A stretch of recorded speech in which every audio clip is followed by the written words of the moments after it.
that a lot of people were interested in outside activities as a subject area. So we chose that as the first topic that we're going to deal with today. That's in our regs, it's 19 NYCR 932 is the outside activity reg that pertains to our discussion today. I'm going to give you a 2-second overview of that, but most of you pretty much know about it, so I'm going to spend a very short amount of time giving you an overview, and then we'll get right into the questions. Outside activities for policymakers require approval depending on the outside activity. Policymakers, unless they're unpaid or per diem policymakers, require approval from their agency and perhaps JCOPE depending on the outside activity. If it's an outside activity that yields between $1,000 and $5,000 in compensation annually, then a policymaker requires approval from their agency prior to engaging in that activity. If the activity yields more than $5,000 in compensation annually, that policymaker requires approval from their agency and JCOPE prior to engaging in the activity. If you're engaging in an elected or appointed office, you require both agency and JCOPE approval prior to engaging in that activity. If you're a director or an officer of a for-profit corporation as an outside activity, you require your agency and JCOPE's approval. If you're a director or an officer of a not-for-profit corporation and your compensation is $0 to $999 annually, you have to notify your agency of that activity. You don't really require approval. If your compensation as a head of that not-for-profit is between $1,000 and $5,000 in compensation annually, and you require approval from the agency, and if it's over $5,000, then just like the regular outside activity, you require your agency and JCOPE's approval. The outside activity approval form is on our website. We need to use that form to request the outside activity. And, there are some instructions on the top of that form that it seems as though a lot of people perhaps don't read because we often get incomplete forms. So it's important that we get a complete form submitted. You have to have it signed by your agency. Your ethics officer of your agency is really who should be signing it, but somebody from your agency, your approving authority, has to sign it before it's submitted to us.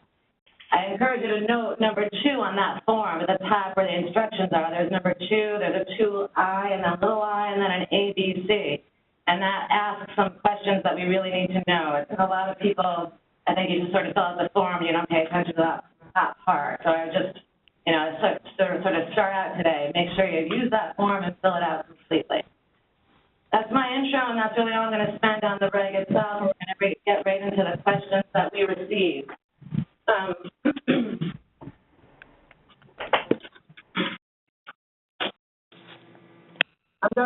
We asked people to submit questions in advance, so we're going to deal with the questions that we received already. Hopefully we'll have questions coming in as we go through these. So I'll read the question that we received and provide you guys with some answers, and feel free to, if you have questions while we're going along, please ask them. This is meant to be sort of an open forum and an open discussion.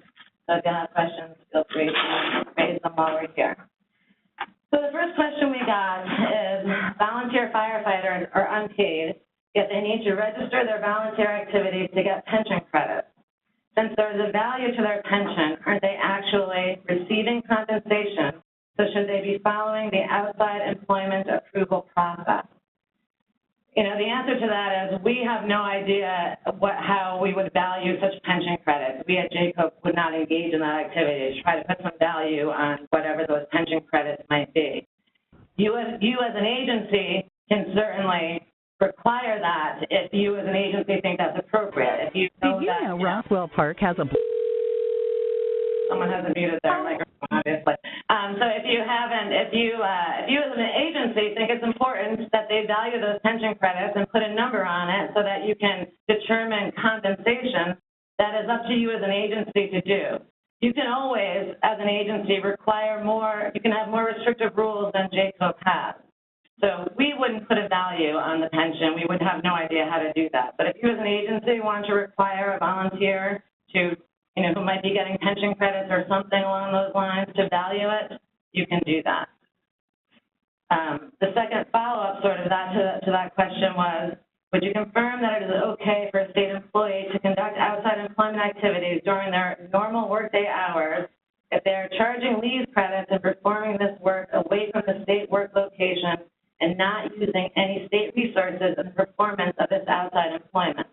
The answer is yes, as long as they don't, or you can't charge sick leave to do that outside activity. The answer is otherwise yes. Again, as an agency, if you think it's appropriate for someone to engage in outside activity during the normal work hours, as long as they're charging leave credit, that's, you as an agency can approve or say we don't approve of that activity. But for JCOPE purposes, yes, that is acceptable. The next question is, why do you not require approval for policymakers serving as a director or officer of a not-for-profit organization? Many not-for-profits have multi-millions in assets and seek and are awarded grants from the state. So shouldn't they be disclosing their association?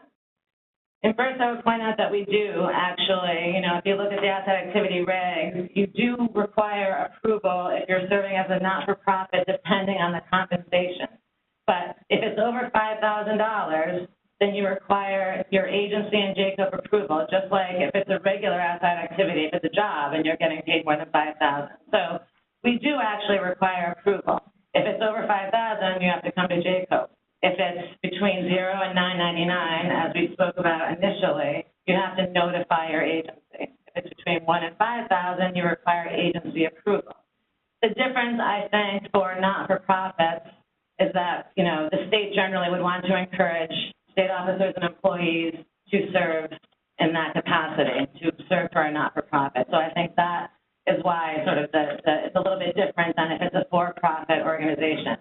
The other point is, of course, the compensation. I mean, if if it's less than $5,000, compensation and or the lack thereof has a direct relation to conflicts, or the appearance of the conflict or the potential for a conflict. So there's that aspect of that too. The next question that we received was, a policymaker whom is not an elected official would like to hire an employee of his agency to do some remodeling work on his house, unrelated to their agency positions and outside their regular work hours.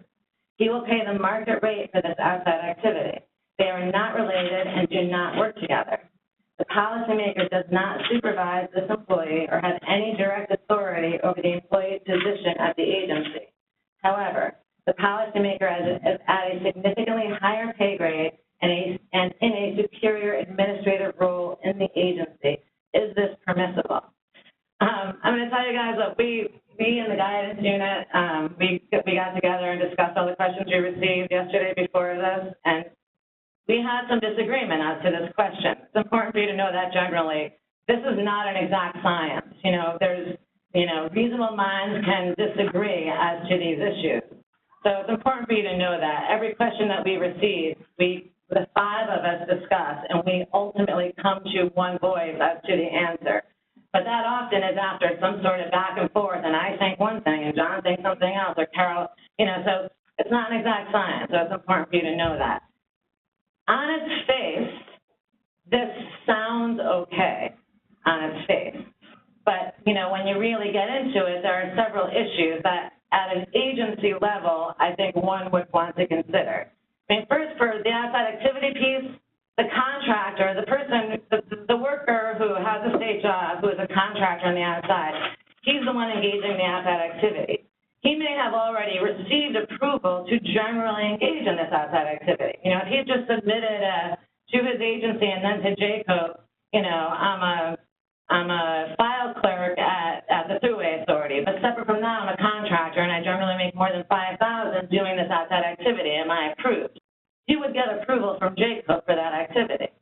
So, we wouldn't get into this specific scenario. We don't get asked, when we get outside activity questions, it's not, can I work for my boss? It's generally, can I engage in this activity? When we're dealing with people at an agency, even if you're not in a direct supervisory role with this person, of course, you could be at some point. We all know that state workers often, usually, are trying to move up the ranks, right? They're taking tests, and, you might be a grade 6 or a grade 9 today, but tomorrow you're applying for a job, and that job moves you into this person's unit. whose house you've been working on. And now that person is directly supervising you, and you're, outside of that, you're working on his house. And that clearly could be problematic. There's also issues like, even if this person doesn't necessarily work directly for the supervisor, because of the difference, as the question states, he's in a much higher role at the agency. He may feel pressured to accept the job that he might not otherwise want to do because of that relationship. So, and then like they say, it's his market rate. We would never know whether market rate was paid. We would never be able to follow up on that. So there are issues with that. He may feel that he should charge something less than he might otherwise charge. And then, God forbid the scenario where the job goes bad, and otherwise the thing started out fine, but then the job goes bad, and now we have a dispute between these two people. So while on its face, it sounds okay and doesn't on its face pose a conflict or an actual conflict, there are clearly several sort of potential problems with that scenario. So that is like sort of something that an agency should consider. An agency may want to make a rule that, no, you can't, as a supervisor, have anybody, a subordinate, even if they're not your direct subordinate, do outside work for you, for all of these various reasons. So, that's one of those agency maybe you want to say, this is just something we're not going to allow to happen because of all these potential pitfalls that could come in. Even though sort of on its face, it sounds okay. I'm going to do the next question, but I'm going to have Carol go on. Carol, you want to do the next one? Sure. Well, the word again. Okay, so we have another, Carol Quinn, I'm associate counsel here. All right, the next question deals with, it's really kind of confused between the gift and an outside activity. And the question is, does that mean that outside activities must be analyzed as they are payments for gifts? Because the gift suggests gratuitous payment as opposed to a payment for rendered services. But the definition of a gift includes anything of more than nominal value. So they're wondering about that. And then they have a hypothetical situation to follow this up, saying a non-policymaker doctor employed at a state hospital has an outside consulting work for a pharmaceutical company that manufactures drugs used by the hospital. And they're wondering about that. So first of all, gifts and outside activities are really two different things. So a gift is more of just what you think of as a gratuitous thing given to you. An outside activity is something you engage in over and over again, and you render services and you get payment for that. So it's hard to say more than that. I hope everyone understands the difference between an outside activity and a gift. So if we got a question, sometimes we do get questions, someone works at a hospital. They can do consulting work on the side. What we would be really focused on in this situation with a doctor who works at a hospital who consults with a pharmaceutical company that makes drugs that might want to sell to that hospital, we'd really look at whether that doctor has authority over purchasing. So can that doctor kind of hand over a contract or kind of encourage more sale of the drug where he does the consulting work? That would not be allowed. And we might say it's okay in our approval letter. We might say it's okay if you don't do those things. But if that person did have purchasing power, we would either say you must recuse for that pharmaceutical company coming before you, and if that works, that might be okay, or we just say you can't do it. And that's what we would focus on the most in that situation. Not that you can't work there and have that outside activity, but we would be really looking at, is there any interaction between your outside activity and your role at your job? And if you can kind of hand off more drug sales to the pharmaceutical company that you're working for on the side, we would not allow that. We would either make you recuse from that, or we would just say no. I just related to that question. In your scenario, the doctor wasn't a policymaker, right, so we wouldn't necessarily have notice anyway of that relationship, correct? Because they wouldn't have to get approval because they weren't policy. Well, not from us. Our regulations only apply to salaried top policymakers. Yeah. But every agency can have their own, even more restrictive outside activity requirements. So that would depend. But we would not get this if this person is not, but if they were, and often if you have purchasing power at your agency, it's going to be a policymaker. So, so this scenario might be a little different. Maybe this person does not have anything to do with the purchasing of drugs at the hospital, and in that situation it might be okay. But normally if you have that, you would be a policymaker, it would come to your agency and then it would come to us. So, right. No, I think that your question touches on something that we noticed in sort of, John Hartford, Director of Ethics and Lobbying Compliance. The agencies have the discretion to determine who is a policy. You have the institutional knowledge to make that determination. That can be seen as a blessing or a burden. Some agencies approach it differently. I've noticed in the agencies I work for, they sort of define policymaker with a broad brush. People who would never consider themselves to be policymakers are very surprised to learn that they're filing financial disclosure statements.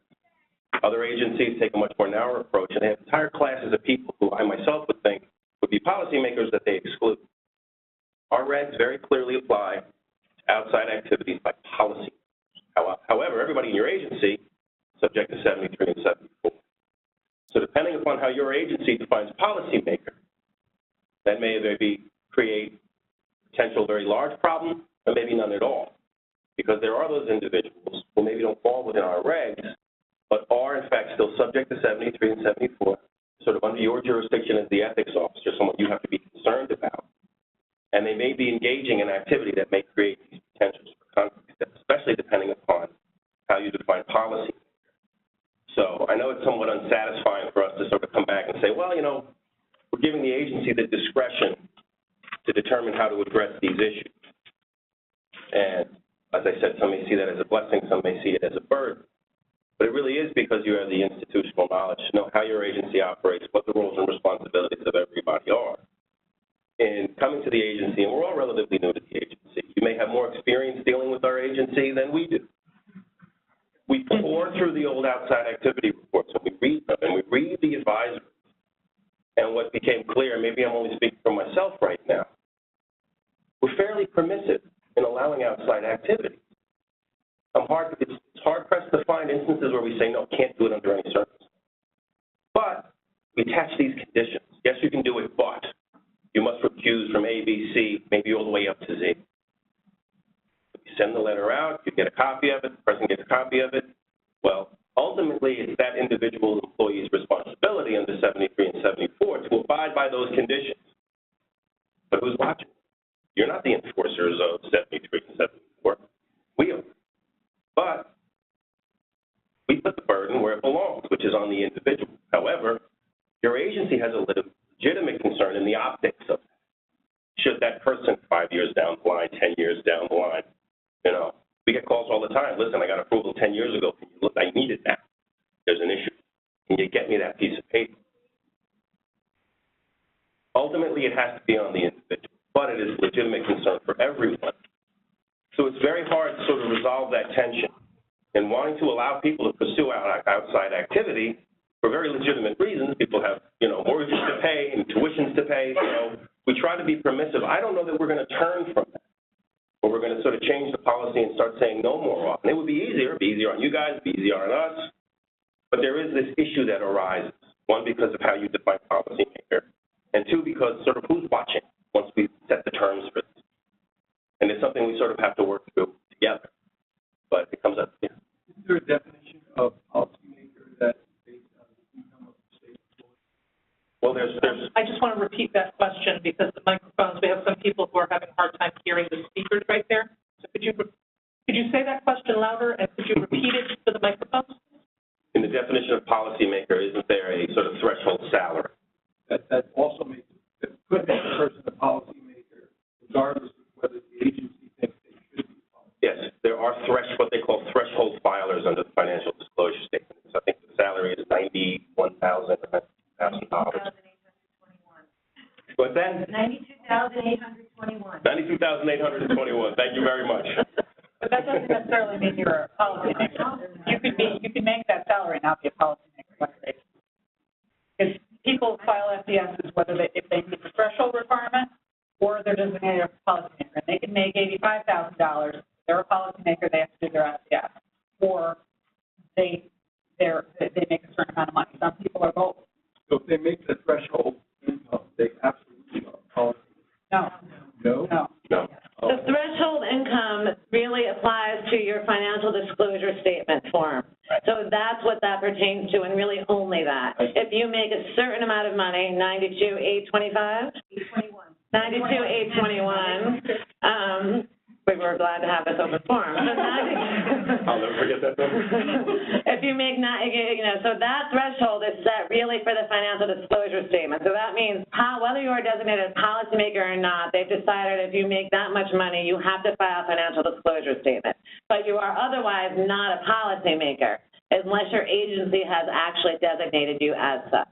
So for purposes of outside activity, the definition of policymaker is determined by the agency. Yeah, so you must be designated as a policymaker by your agency, and so, you can make $30,000 and be designated as a policymaker and filing a financial disclosure statement every year. You can make $92,815 and not be designated as such by your agency, but have to file that statement because of your salary. To give you a perfect example, I came from the state police, road trooper. Most of them make well more than the threshold.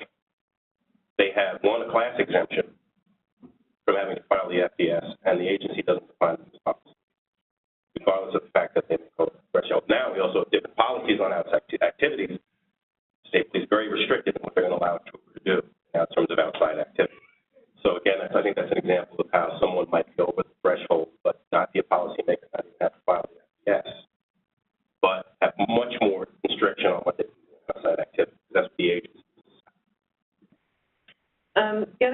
Just to revisit that question that we just dealt with a little bit, I mean, I just want to make clear, what they ask in the question is, does that mean outside activities must be analyzed as if the payments are gifts? No, absolutely not. We have an outside activity reg and we have a gifts reg.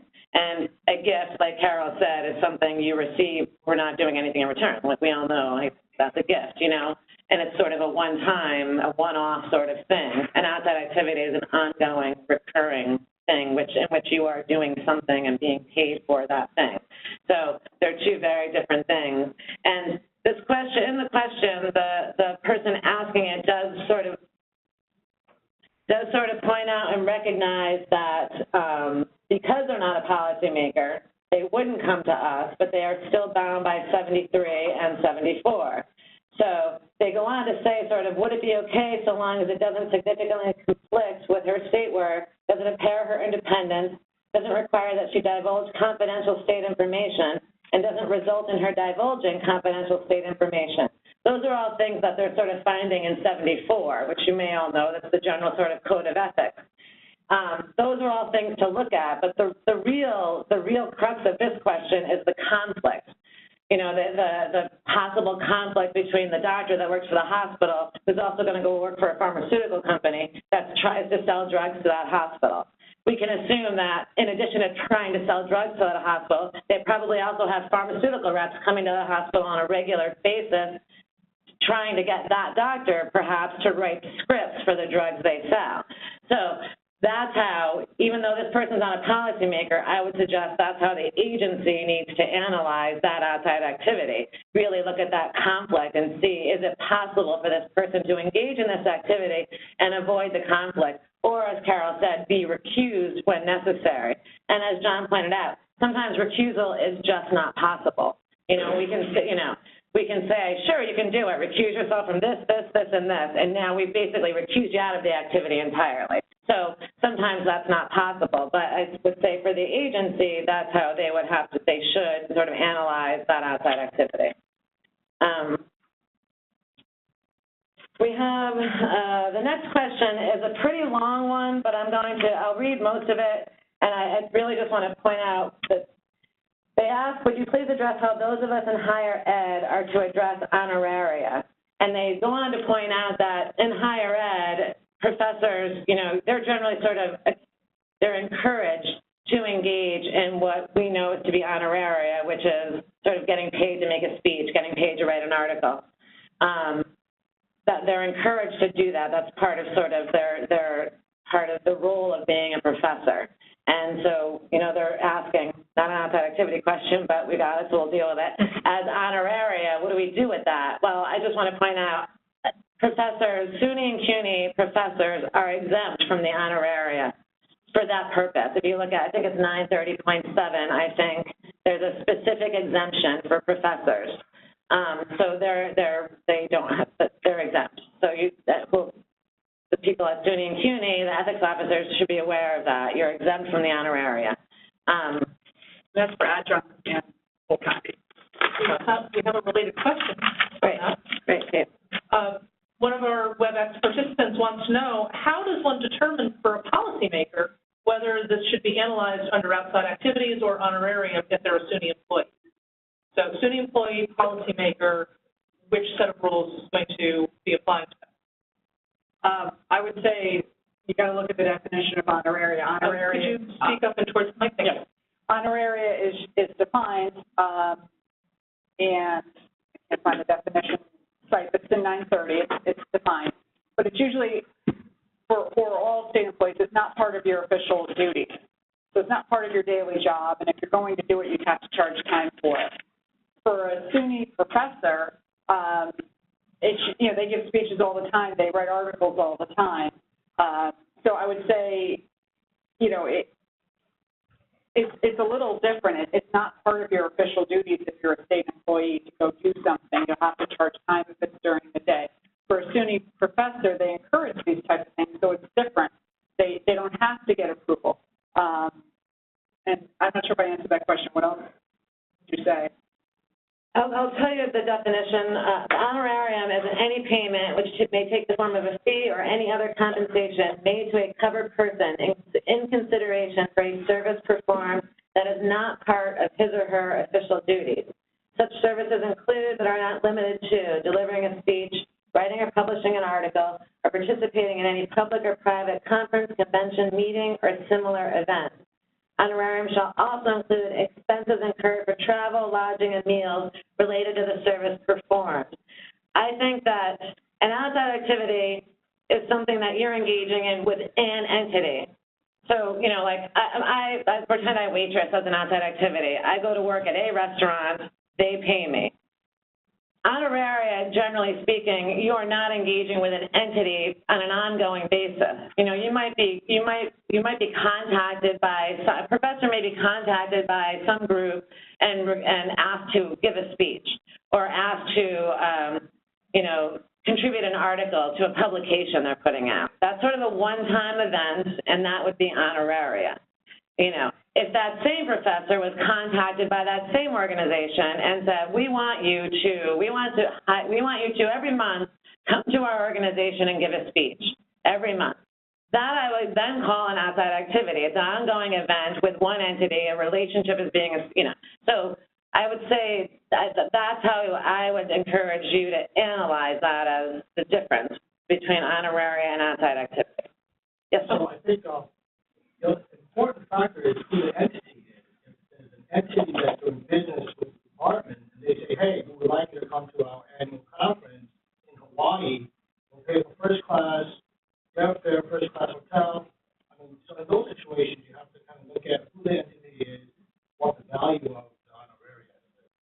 Well, I think it's very hard to repeat that, but I'll try to repeat what he just said, which is generally you really need to look at who the entity is who is offering the person the travel, the payment for the article, and as when you're analyzing an honoraria, you're right, you do have to do that. That clearly would be an honoraria and not an outside activity, and you know, I think we should point out honoraria, you don't come to JCOPE to get approval for honoraria. You have to tell your agency, and your agency is supposed to keep a record of the honoraria you're engaging in. What you got paid for, if you got paid for an article, how much. If they're paying for your travel, you have to try to put a number, a value on, you know, how much does a flight cost, how much does a hotel cost. But you don't really come to JCOPE to get approval for that. You have to notify your agency, and the agency has to keep a record. You have to report it on your FDS as the professor receiving the payment, but that's not really something that JCOPE has to approve.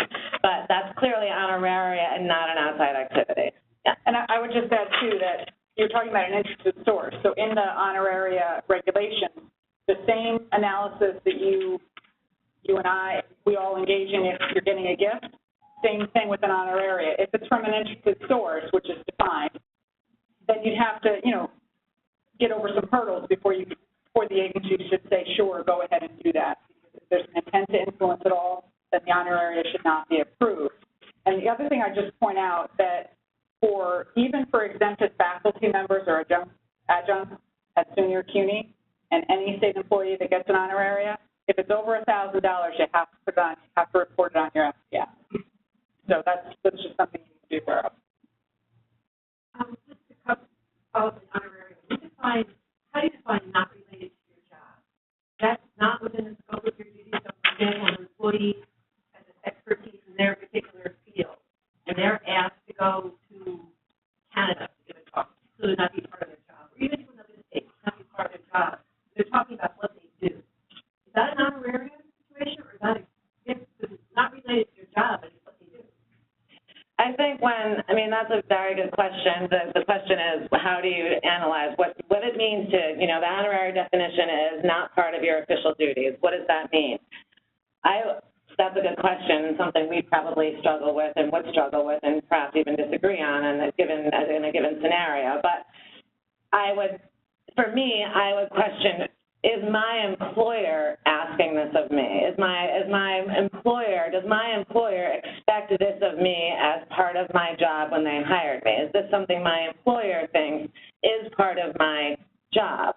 And I guess I don't know if anyone can add anything to say that better, but I think that's how we would describe it. So like in that scenario, sort of just like what we said earlier, professors are expected to engage in honoraria. You're expected to write articles. You're expected to, but not part of your official duties. In other words, your employer's not requiring it of you. It's just something that goes with the field. So that's what I would say. Like, that goes with the field. Yeah, come to Canada, please, and give us this talk. It sort of goes with your field, but it's not part of your official duties, i.e. your employer is not expecting it of you. You could decline, and your job's not going to be in jeopardy. So I just wondering if it's an honorary or a gift in those situations. What's interesting is I've had this conversation a few times with people that have called me up. What we find ourselves doing is flipping back and forth, not between the gift and honoraria, but between honoraria and official activity payment. Right. So we're flipping between 930 and 931, and invariably the conversation is reduced to that portion of official activities where it says, under your agency's policy, would your agency be able to pay for this trip if the outside entity wasn't willing to cover the expenses? That's sort of where the rubber usually meets the road, where the agency says, well, no, certainly it's related to their expertise, but the agency doesn't have a sufficient interest in promoting this that we would be willing to cover the cost of it, and then we find ourselves back in the honorary. I have kind of two related questions in the text chat area. I'll read them both because I think they're relating to the same issue. One says, well, what if a professor sits on a nonprofit board and goes to meetings once a month? Travel and lodging is reimbursed. Is this an outside activity or a series of honoraria? Because travel reimbursements are included in wages for outside activities. And another person said, I think this issue comes up in situations where a researcher is asked to participate in, say, an advisory board, which may meet either monthly or a few times a year. In the field, this is viewed as an honoraria and not consulting, but it is more than a one-time interaction with this company. So for an exempt researcher, somebody who's exempt from these honoraria rules, which set of rules apply? So both people are still kind of questioning, is this outside activity or a series of honoraria? Is there anything you can add that would clarify the points for these people? I would think if they're sitting on a board, this is outside activity. I agree. I was waiting to see if this was one where I say, I'm going to say it's outside activity, John's going to, Sure, I was going to say.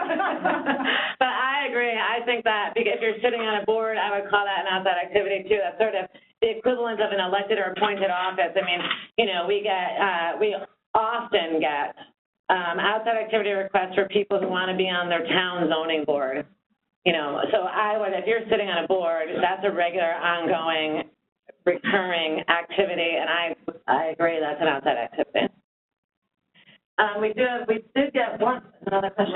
Well, I was going to say related to this whole discussion, and something that comes up often is and I'm at SUNY, and I don't mean to make this too focused on higher education and how we deal with it, but I guess one of the things that comes up, and I think it would apply to other agencies anyway, so I'll ask it, is that, you know, we may have someone who, the SUNY, the campus may have a relationship with, you know, maybe it's like an ESD board or something, and then a professor, or not a professor, I'll use a policymaker, let's say, sits on that board. You know, there's a relationship, so it's almost like they're doing that in conjunction with, so it's not, you know, how do we grapple with when there was a relationship between, and maybe board is the best way, but it's a partnership per se between the outside agency and the campus, but do we view that person's, you know, they were asked because they're a representative of SUNY on that board, and there's definitely like an intermingling of, then is that truly an outside activity for that individual, or because they're being asked their capacity as the SUNY employee policymaker, you know, how do we grapple with that? What would be your, at least the questions that you would ask related to that? Yeah, honestly, my first question while you were saying it is, does that person's employer expect that they are going to engage in that activity as part of their job? Like when you know, so this relationship, you're indicating that sort of there's a relationship between SUNY and this entity. Is the relationship such that when you're hired for that position, it's expected that you're going to engage in that activity, sort of as part of the job you're hired for? If the answer to that was no, then what would be? We invariably get these types of requests as requests for outside activity approval. There are a lot of agencies, I think, where people want to serve on nonprofits, and those nonprofits interact with their agency. Maybe they receive funding from their agency, maybe they're regulated by their particular agency, and they still want to serve on those boards. When you look at the advisory opinions, they sort of turned the corner in the 90s where they said, listen, we're not going to have, just say there's potential for a conflict, we're saying no. There's almost a presumption there's going to be a yes as long as any potential appearance of conflict can be addressed through recusal. So obviously, if someone is working for an agency, they're a policymaker, they want to serve on this non-for-profit, any issues relating to the funding or regulation of that nonprofit, they would have to recuse on both sides. That's typically the answer. I'm going to, we have one other question to bring it back to the outside activity realm to the extent that we can.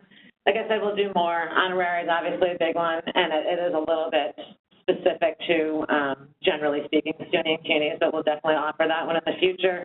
And then having said that, any questions are fine and acceptable. But one more that we got, we are questioning if they agree, if JCOPE agrees that outside activity includes services, don't unarm.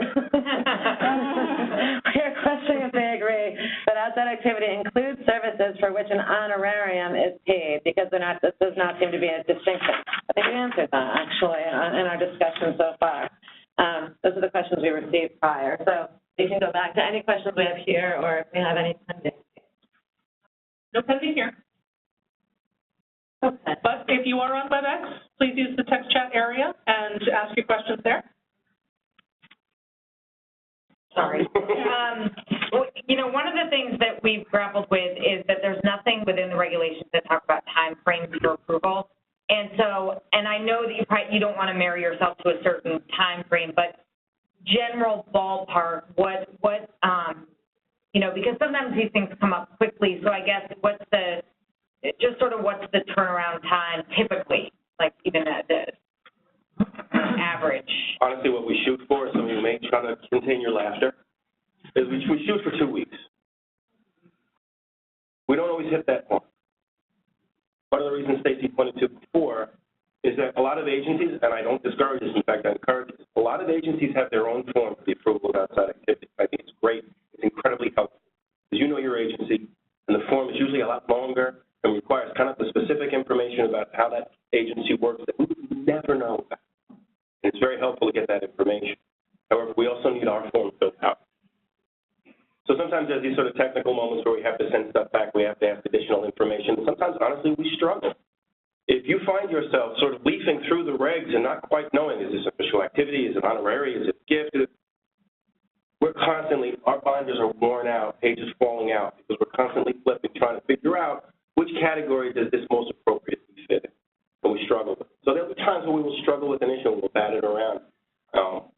I say with a presumption that we want to be as permissive as possible and allow the agency agency the luxury of managing sort of these issues, which, as I said, is such a luxury. Sometimes I get the sense you're desperate for me to say no so you don't have to. But we aim for 2 weeks, is the short answer. We don't really say that.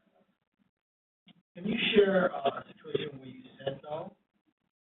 Can we share a situation? Whether it was outside employment or honorary. I can't talk about the specific instance, but generally where I reached a point in one particular analysis where I had come up with a list of recusals, and I was up to like 8. And I had to sort of come to grips and say, listen, if the list is this long, I'm pretty much confessing to myself that there is no way that I can address the appearance of impropriety. If they have to engage in all of these gymnastics in order to be able to do both of these things, it's completely unrealistic to expect that I can set these conditions, send that person out, knowing I'm saying goodbye and good luck. This is your obligation legally. And 5, 10 years, however many years down the line, they're going to be rigidly applying. So that's where I find myself saying I have to say no, because the recusal structure I'm coming up with in my mind just seems absurd so that it doesn't pass the straight face test. And that's a question I struggle with also, is we're here to address the appearance, not just actual conflict, but the appearance. And we have this debate all the time. I don't know if we're ever going to resolve it. Through whose eyes is that appearance? A reasonably informed member of the public, the person who's reading the paper, someone who's a little more cynical than someone else. So we struggle with that. Coworkers.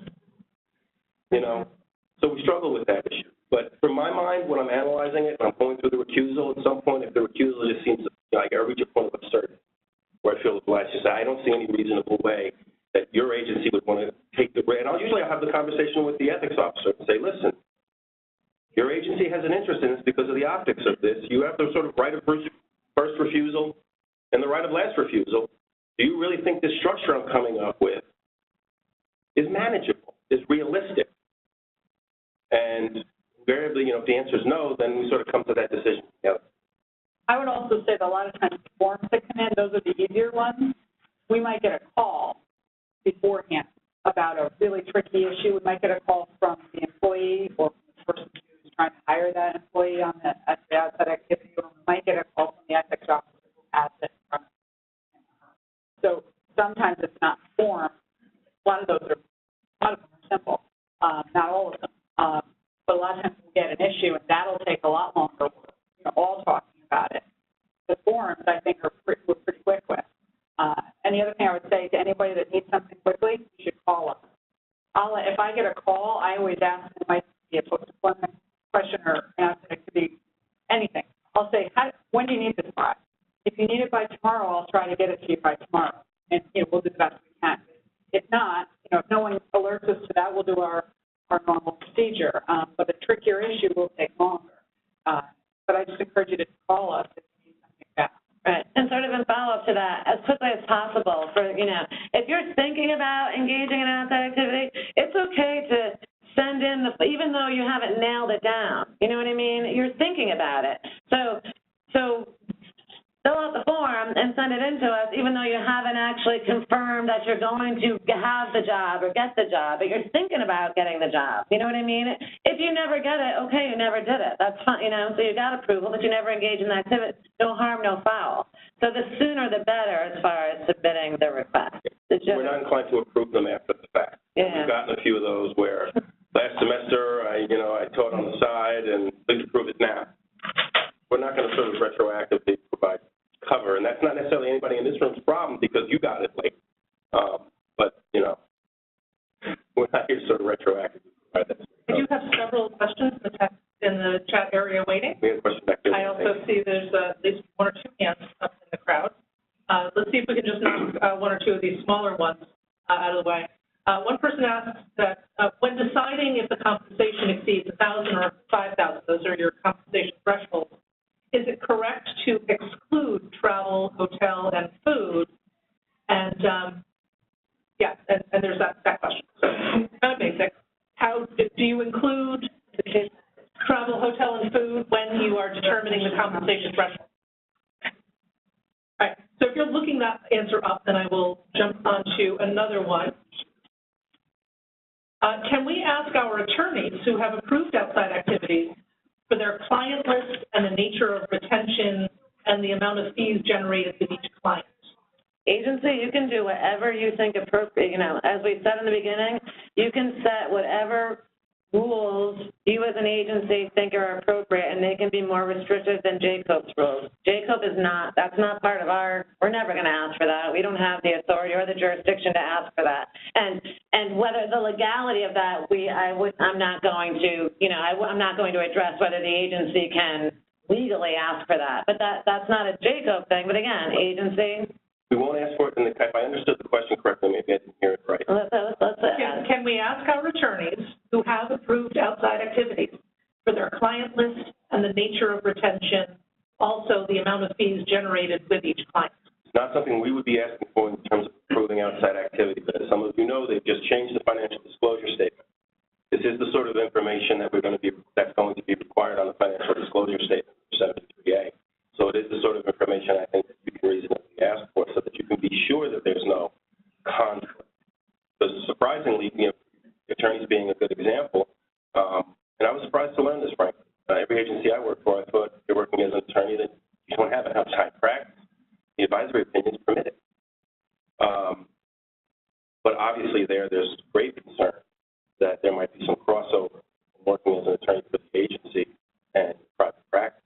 Right, and even having said that, I guess we couldn't say that we're not going to ask for it, because to the extent that if you send, you know, if you're an attorney and I work for Department of Health and I want to have an outside practice, well, we can't really know, that doesn't give us enough information to know whether that outside activity perhaps would be a violation of 74. Maybe the client you're going to have clearly poses a conflict. So I guess we might even say you got to give us more before we could, you know, blanket approve that outside activity, or we'd say it depends. Maybe it's fine, maybe it's not. It depends on who your client is. And I would also say, like 73.7, you can't be a lawyer on the side and then bring your client before another state agency for those eliminated things like get a permit, get a license, to do some rate making. So right in 73.7 would bar an attorney or a broker or someone like that who has that outside activity from going before their own agency or another agency on behalf of someone else. So some of that would be covered, but we have gotten outside activity requests for lawyers, and we will give an approval. We usually know generally what they're going to do, and they always say it has nothing to do with what they do in their official activities, and it has, that's a requirement. So we'll put some kind of language in there, but you cannot go before your agency. Not do these things, and we can't be too specific because we don't know exactly who their clients are or what they'll be doing. But we'll give a generic prohibition from doing those kinds of things. But like 73.7 would apply for an outside activity as a broker or a lawyer, and that person will have to apply that. I can answer the question before about compensation. Is it correct to exclude travel, hotel, and food? I think it is, because compensation is defined in 932.2C, and it means the financial consideration, it's what you think of, financial consideration received in exchange for services rendered. So example, wages, salaries, benefits, fees, royalties, bonuses, or commissions on sales. It doesn't include travel and food. So then you have to analyze that. Right. We've got a few more questions here, but I know I saw one or two hands. Your reg on outside activities has a definitions section. The term outside activities is not defined in that those definitions. Was that intentional? I mean, how do you define? In our agency, when we're considering an outside activity for approval, sometimes we look at the request to do the outside activity. It isn't really an outside activity, so we don't decide it. But for those activities that JCOPE is required to approve, do you have a definition? If you send some back sometimes, well, this isn't an outside activity. Why? In other words, why is there not a definition in the regs? Is it because it's so obvious, or is it because it's too hard to define? So we're going to repeat the question question generally is how do we define outside activity, because the definition is not provided in the reg. I don't know why they chose not to define it in the reg. But it does come up. I've had it come up in the context of people who were working for an agency in another state for many, many years, and they accrued all of this annually. So now they've left that state agency in that state, they're coming to work for a state agency in New York. They literally have about 6 months of annual leave that the prior state has agreed to pay them.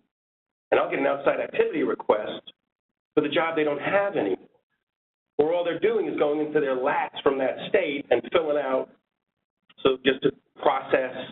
I don't consider that an outside. I know that's it's not an outside activity. But I think it comes back to this conversation we were having before about honoraria versus official activity. Sort of if in the minds of the agency, and maybe that's why they chose not to define it, because it is hard to define and it's going to differ from agency to agency. What is sort of in the furtherance of the interests of the agency? The Attorney General's office might decide certain activity really promotes the image of the agency, really gives the agency better insight into how some of the entities it regulates works. So it's going to be considered part of that individual's responsibilities. Reasonable to fold it in is to be considered part of their responsibilities to engage in that activity because of the benefit to the agency. So I don't know where that hard line would be drawn on. But I think generally speaking, we would say that an outside activity is something that is not part of your official duties, that is an ongoing, recurring and ongoing thing versus a one-time thing or even a 3-time-a-year sort of thing, but an ongoing activity. And we generally, I think we would all agree that we generally think of it as another job. Generally speaking, we think of outside activities as another, in the broadest sense, another job, whether it be an actual just other job or that other job is I serve on a board. You know, I work for my zoning board of, I serve on the zoning board of appeals, or I'm on the board of a not-for-profit, something that is recurring and ongoing, I guess, in the broadest sense. And having, agreeing that it is sort of difficult to define, but I think that's what we generally consider it to be. 2 more questions here. One I think is rather brief. It has to do with approvals. Somebody asked, is there any specific way that employees are supposed to notify their approving authority? Is a simple email that says, hey, I'm engaging in this activity sufficient, with a follow-up, is the approving authority the ethics officer? They were specifically asking for CUNY. So the questions are, who is the approving authority, and is there a specific way that we expect somebody to seek approval? I'm assuming this is in the scenario wherein you don't require JCOPE approval, you just require agency approval. This is where we give that annoying answer that we think it's going to differ from agency to agency. Yeah. Of who the approving authority is and what is considered an acceptable. I know that I've recently got a call from an agency where this process of notification was decentralized, where it was left to each individual facility, so one person in that facility knows, so that the ethics officer at home base has absolutely no idea of the magnitude of outside activity that is going on. And they made a policy decision to change that, to try to get their arms around it, reorganize how that sort of thing is done. It's all a matter of how the agency wants to document the notification. I don't see any problem. Yeah, I think that's fair to say. If you as an agency think an email, a simple email is appropriate, then that's really up to you as an agency. I think we at JCOPE would encourage your approving authority to be your ethics officer. I always, I'll get an outside activity, and it's signed by perhaps that person's supervisor, but it's clear to me that this has not been discussed with the ethics officer. They're not on the form. It's kind of clear to me that some people don't even know you have an ethics officer at your agency or who that ethics officer might be. So I think JCOPE would encourage your approving authority, the person that's signing that form that's getting submitted to JCOPE, be your ethics officer. But really, that is up to you, your agency, and even how you require that person when you only need agency approval to get approval. It's up to you. Is an email fine? That's really an agency discretion decision. Okay. One more question from text chat, and then we'll look for last questions here because we're just about done. This question asks, Can you address the issues of attorneys and bar associations? If a bar honors an attorney who is a state employee, are bar association members who practice before the agency prohibited from donating or sponsoring because of the state employee's involvement? Assuming both the state employee and other attorneys are all members of this bar association.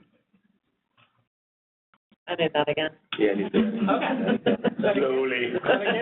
Yeah. All right. So the bar association is honoring an attorney, and that attorney is a state employee, right? The bar honors a state attorney. So are other bar association members who practice before that agency prohibited from donating or sponsoring? I'm not sure. Donating to whom is not clear because of that state employee's involvement. Sounds like a gift question. Is that what they're getting Well, at? I'm not even sure. I don't know what they're donating or sponsoring. Do they mean dues? Do they mean simply the dues that they're paying to the bar association? I don't know what you're donating or sponsoring. I don't know if you just mean the bar. Let's assume it's an event. How about a sponsor, a law firm, they sponsor an event that's going on and bringing a state employee in. And the state employee is one of the people that are going to be on. Right, and then the member of the law firm happens to practice for the agency. I think you look at it in terms, I think it is a gift analysis. And the first question is, do you consider the bar association an interested source? Not necessarily the law firms that are contributing to the bar association strongly. I'm not certain that the bar association would be an interested source, but ultimately it would come down to that analysis of, could this event and the people that contributed reasonably be seen as attempting to influence that person who's receiving the award? I mean, and I gotta give a little time out. Who's is the law firm? The bar association. Is the bar association putting on the event, not the law firm? Yeah, but sometimes if you have a breakfast sponsor, the law firm, lunch sponsor. The law firm's the sponsor. Well, but not the whole event. Like you have a whole day event, and then you have a breakfast coffee sponsor who donates $500, the lunch gets $1,000, and then they'll put their names on sponsor of the breakfast coffee, Nixon Peabody. I mean, then you have to analyze whether Nixon Peabody is your interested source, I think, and not the bar association. It's who's actually the sponsor. If the bar association is the sponsor, which I think is generally rarely the case, right? It's usually a law firm that is acting as the sponsor, and in that case, is the law firm an interested source, right? I mean, We've had things. You can go to a conference, but you might not be able to go to the breakfast. Breakfast is given by an interested source, and we would go through the interested source analysis, but we wouldn't say you can't go to the conference. We'll just say, you know what, you can't go get the free breakfast or free dinner. assuming, again, like breakfast maybe 15, there's the gift analysis, so is it $15?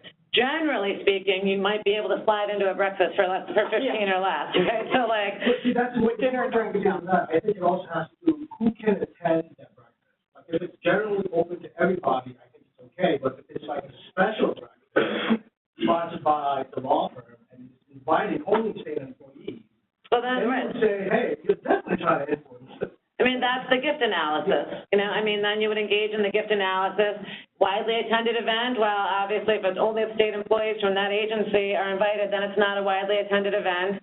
So it is a gift. If that law firm is an interested source, the gift is presumptively impermissible. Right, so, all right. All right, and I've asked that person that if they have any follow-up questions, they can send it to you as email, but we have hit that magic hour, it's lunchtime. So are there any last-minute urgent questions that we can entertain? I think I have a simple, easy question. Oh, is there one back there? Go ahead, just because we haven't. But I guess I know the answer to this, with what you said about the agency being more restrictive and has person not approval, but we approved something like a term of a year and it got JCOPE approval, which is over 5,000. We then change our mind and like once that year's up, look at it again and be like, actually, no. So for the microphone, if an agency approves an activity, can an agency change their mind later and disapprove an activity? Absolutely. Yes. I like short questions at this point. And the new regs now require an annual notification to tell you your outside activity. So if you approve that person every year, that person, and it's up to you to figure out when. You might do it every January or whatever your philosophy is on that.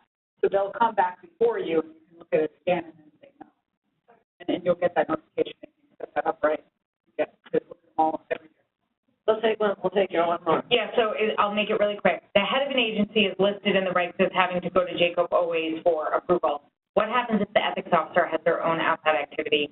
Should they also just come to JCOPE because they can't approve their own outside activity? I think that if you have I would say you would still notify your agency and maybe have someone at your agency sign off, maybe just, probably your supervisor. If you're an ethics officer, you're probably still, your supervisor wants to know, maybe you want your supervisor to sign off, but still, and then JCOPE, yeah. Okay. Thanks a lot for coming. I think it went pretty well.